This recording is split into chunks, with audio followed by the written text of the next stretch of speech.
उवाच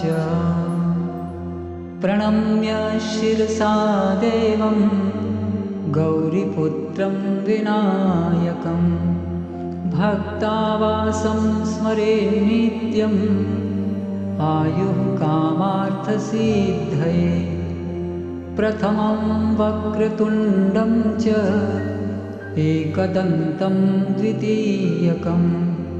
तृतीयं कृष्णपिङ्गाक्षं गजवक्त्रं चतुर्थकं लम्बोदरं पञ्चमं च षष्ठं विकटमेव च सप्तमं विघ्नराजं च